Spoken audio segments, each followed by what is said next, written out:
Welcome back to the Mental Health Checkup. Today, we're going to be talking about why you're always tired. And let's be real, sure, there's sleep, and there's caffeine, and there's nutrition. There's all of those things.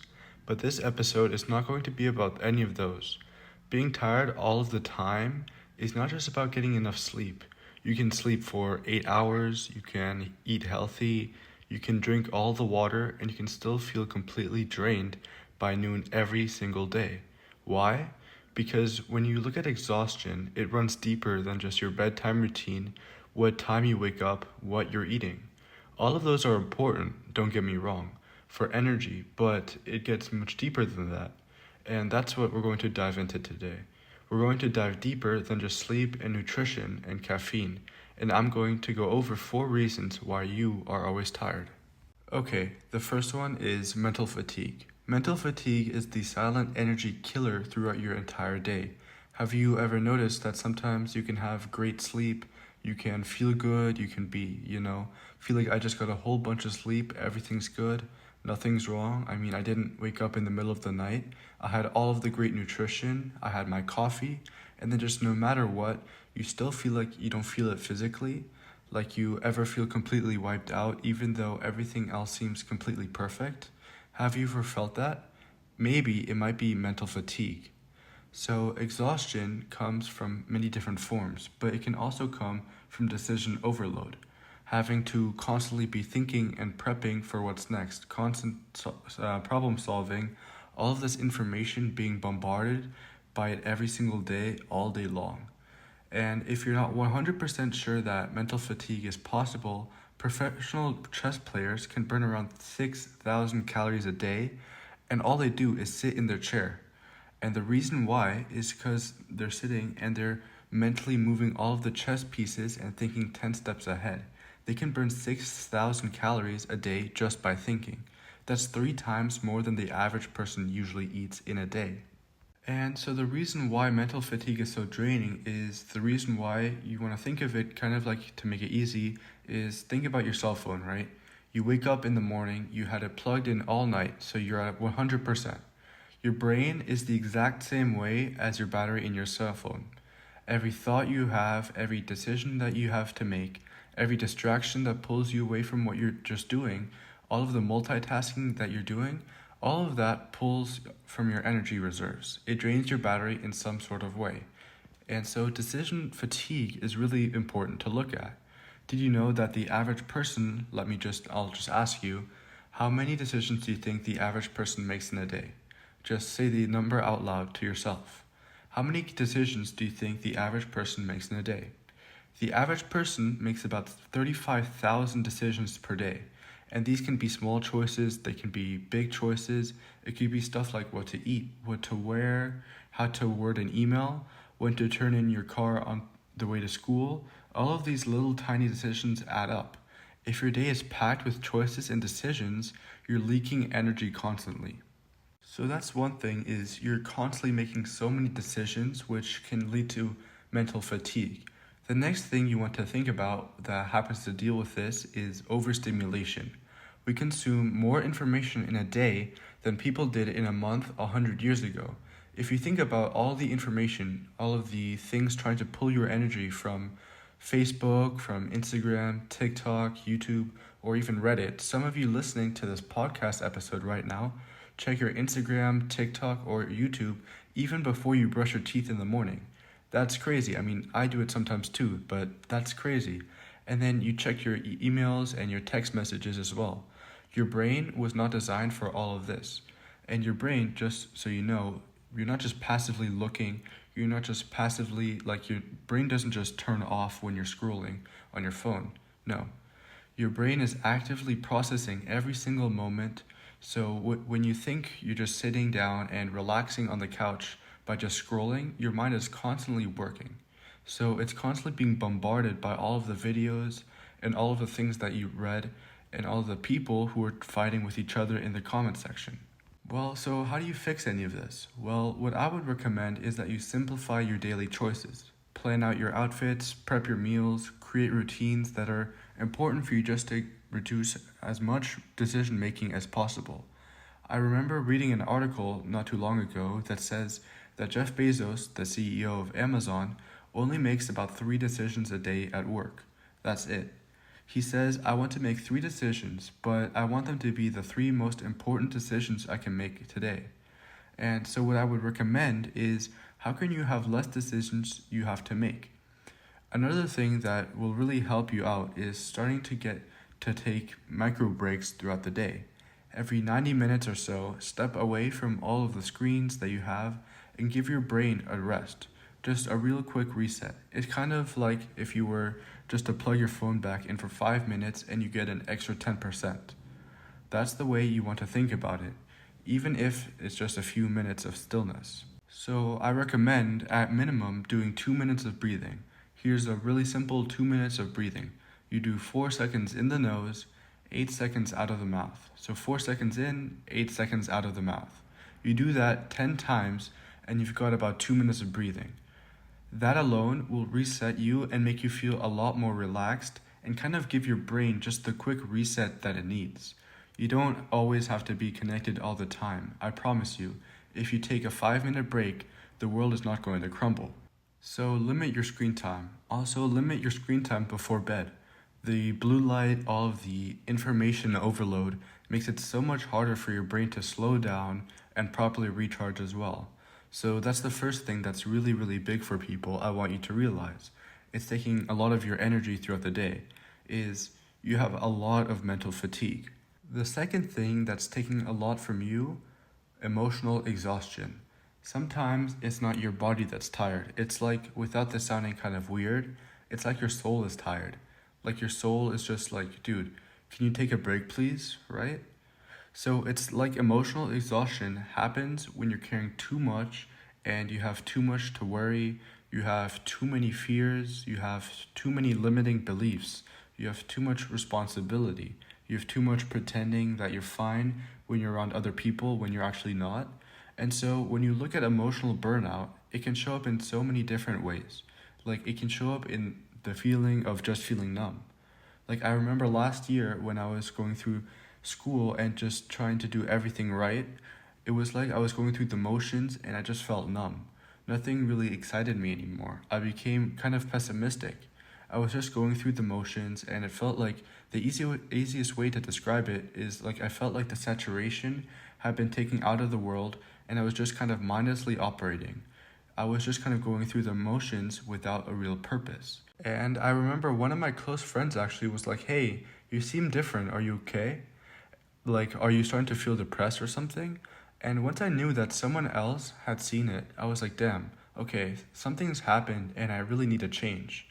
So maybe you feel numb. Maybe you're constantly irritable. Small things just really set you off because maybe you have no more emotional bandwidth left. Maybe you dread like even the simplest, smallest of tasks, like everyday simple responsibilities, like having to take the trash out, feel overwhelming because you're so emotionally spent that even taking the trash out feels like a lot. So you're so drained internally that it's hard for you to find any energy to do outside in the external world. So it's like your internal world is so drained, you're like, oh my God, I gotta take out the trash, I gotta do the dishes. Like those type of things just feel like so much for us to do. And so, common causes of where this comes from, well, if you're a really big people pleaser, if you constantly putting other people first, you deplete all of your emotional reserves, well, yeah, that's going to drain you a lot. If you have a lot of emotions, grief, maybe anger, sadness, that you haven't been releasing, maybe you're suppressing a lot of emotions for years, bottling up your emotions doesn't make them go away. They just pile up until eventually it's too much. And every time they pile up, it's like adding another thing that's just running in the background. So maybe you're suppressing your emotions. Maybe you're in a toxic environment. Being around negativity can do this to you too. And the news, please try to turn that off. It's gotten so bad recently, so trying to stay up to date with everything that's going on in the world just is not a good idea. And social media, please try to get off of it as much as possible, because if you spend too much time, you end up scrolling on social media for an hour or 2 hours, and that just drains you emotionally. And if you're even going to spend time on social media, try unfollowing as many people as possible that don't make you feel well. Try to only follow people that make you feel good, that make you feel excited about the world, and that aren't putting up a bunch of negative stuff and fighting in the comments with other people. Also, there's toxic relationships. Who should you unfollow in real life? All these things drain you when you don't actually realize it. There's a lot of mental processing that actually goes on in the background. So you think about how to deal with the news and how to deal with all of these people online, but how do you deal with all of your toxic relationships? You know, when you look at a lot of the comments on social media right now, Instagram, Facebook, Reddit, a lot of them are bots just designed to stress you out. So just disconnect from all of them already. Spend less time on it. And so, how do you fix all of this? First thing is learn to set boundaries. If saying yes to others actually means saying no to yourself, then it's time for you to start protecting your energy. So, set some boundaries with other people. Set some boundaries with your people pleasing. Start practicing more emotional releasing. You can journal, you can talk to a friend, you can cry, you can even scream into a pillow if that helps.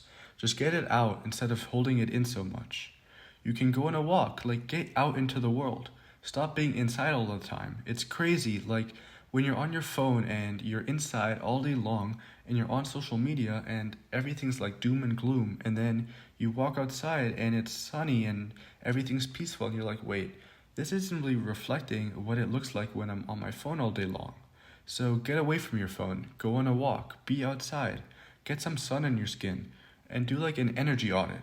Who and what in your life drains you? Make a massive list of all of the people and all of the things that drain you in your life. And then, who and what in your life fuels you? Make a massive list of all the people and all of the things that fuel you. And then just adjust your life accordingly. Okay, so that's number 2.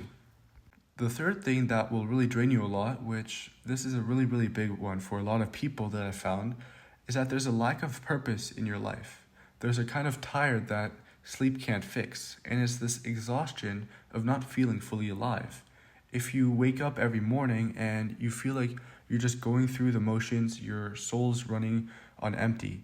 I'm fast forwarding. I'm looking at what I can do in my life. I'm looking at school. I'm looking at the path I'm on. And if I fast forward 5 years and I'm just doing the same kind of stuff, I'll hate my life. So what am I working towards? What am I doing? And this was also during that weird in-between phase when I was switching from tennis to volleyball. So I didn't even have a sport or a hobby at the time, and I felt like my life didn't really have much purpose. And so, maybe you're just stuck in these repetitive routines without any real growth. So if every day feels like it's the same, your brain just kind of disengages. And so you might not be busy, like constantly go, go, go, but you're just kind of tired of the same old. And so maybe you need to do something that's passionate, something that you love. Maybe you don't know maybe you don't know what your passion is. Well, you need to figure out what it is, because when you're excited about something, you could stay up all night doing it and still feel energized. So if you don't have anything that you're passionate about, you could be really well rested and your body still feels like it's sluggish. Don't underestimate how much energy it takes to go to school or show up to something that you don't enjoy. Like, I talk to a lot of students and I talk to them about their mindset, because if I can help someone shift how they think, it always translates to how they show up in their life. So many people burn out before they even hit college or finish high school. It's usually not because the school is too hard. It's not the subject. It's the mindset of the person trying to push through without any connection to what they actually care about. And so with so many people who want to chase a goal, whether it's trying something new, starting a creative project, trying out for a team, they're like, but it's just going to take so much energy. It's going to take so much work. And I'm like, well, do you know how much energy it takes to get yourself up, at 7 a.m. or 6 a.m. even, every single morning to go to school that you hate? Wash your body, put on clothes, sit through 7 hours of classes that you don't care about, and then come home, do homework, and think to yourself, oh my God, I've got to do it tomorrow, the next day, and for the next couple of years. That takes up so much more mental energy than doing something that you're passionate about. And so, you have this potential inside of you. Like, that you want to do more. You want to bring more potential out. And there's a part of you that knows that you're meant for more. And if you keep ignoring that voice, it creates this subtle exhaustion that builds up. It's that voice that whispers, like, hey, this isn't it. Do something different. And so, what I recommend is just shake things up, change something, stop doing the same thing every single day over and over again. Maybe take a different route to school, try different morning habits, do something different on your weekends. Maybe go to a place you've never been before, find a new hobby, maybe do something you've never done, you've always wanted to do, reconnect with things that excite you. I mean, when was the last time that you did something just for fun? Like, just for the hell of it. Not, I have to be productive, not, I have to make money, or I have to have some specific outcome. But you just do it just because. When was the last time you've done that? It's time for you to find your passion, and your passion doesn't always have to be something big. It can just be something that you really enjoy spending your time doing. That's one thing that you really have to understand. You don't have to become rich with your passion. It could just be something that you really enjoy doing in your time off. And so stop limiting yourself so much. Ask yourself bigger questions like, what really makes me feel alive? If you don't know, then that's okay. Then you need to make it your mission to really find out what it is. And so that's the third thing. And then the fourth thing, which is actually really underestimated, is that your nervous system might be in fight or flight all of the time. Your body was built for short bursts of stress. A tiger might come running at you, then your body responds with stress, cortisol, adrenaline, run and then release. That's what a short burst of stress looks like, not to be in constant survival mode. Stress is not a bad thing. Stress can actually be really good. Chronic stress, however, is a bad thing. And modern life can keep you chronically on edge. Emails and deadlines and money worries, relationship stress, all of that stuff that's happening in the world, and doom and gloom, all of that stuff, like your nervous system never really gets a break. If you're constantly on high alert all of the time, which can lead to really deep exhaustion, like your nervous system, your body is just like, please dude, give me a break. Like just go sit by a pool for a couple of hours and just close your eyes and listen to some music. Do some breathing and get some sun on your skin. And so chronic stress can actually lead to a lot of things. It can lead to high cortisol levels. Cortisol being your stress hormone. Your body stays in like danger mode, like you're getting attacked or you're about to get attacked, which can actually lead to fatigue, brain fog, or even poor sleep. You can even get adrenal burnout. Your stress hormones get so overworked that they don't function as properly as they should. And then you can have this like hypervigilance in the background where your body never fully relaxes, even during the downtime. Like sometimes I see people and they're just sitting there and they're trying to relax, but their shoulders are so, like their shoulders and their eyebrows and their face, it's just like everything's so tense. And they're just trying to relax, but their body is just on guard all of the time. And so how do you fix these things? Well, I'm going to go back to one of the things I gave you a tip on all of the time. Just breathe. Deeper, long exhales tell your nervous system that it's okay to relax. That's why I always say, breathe in through your nose and breathe out through your mouth. Your exhale is longer than your inhale. Your inhale is long, but your exhale is longer. And the reason why is because it allows you to release some stress. And so when you inhale for a long time and you exhale for a long time, it actually tells your nervous system like, hey, relax. Because when you're running away from a bear, you're not going to breathe slowly, right? You're going to run and you're going to start breathing really fast. And so that right there is how a lot of people live their day. And so if you breathe really deeply, you're telling your nervous system, hey, there's no reason to be on fight or flight. We can chill out. Now, another thing I really recommend, and I actually said this a few minutes ago, just go on a walk, get in nature. Studies have shown over and over again that nature reduces cortisol and actually restores your energy. And I think it's in Japan, one of the things they recommend is just going on a walk in nature. And I think they call it forest bathing or something similar. So just, bathe in the forest, be there. It actually calms you down. Another thing I think is really important for a lot of people is just, and I've kind of had to brainwash myself into doing this, and it's just to slow down. Like, you're not a machine. You're not supposed to be going all the time. Productivity is not your only value in the world. and just learn how to slow down. And so, if you're always tired, your body isn't just begging for you for more sleep or better nutrition, it's asking you for a different way of living. You don't need to take another nap. You need to make more mental space, more emotional release, more things that make you feel alive. You need to actually calm your nervous system down. You need to actually connect with people and with yourself more, maybe for a bit. So, before you reach for like another cup of coffee, any of that, figure out another book that you need to read on sleep. Just ask yourself, what am I actually tired of? Because fixing that can actually give you so much more energy sometimes than sleep itself. So that's what I got for you for today's episode. If you love this episode, please do me a favor, follow the podcast and give it a rating so you don't miss any future episodes. Thank you for tuning in, and I'll talk to you soon.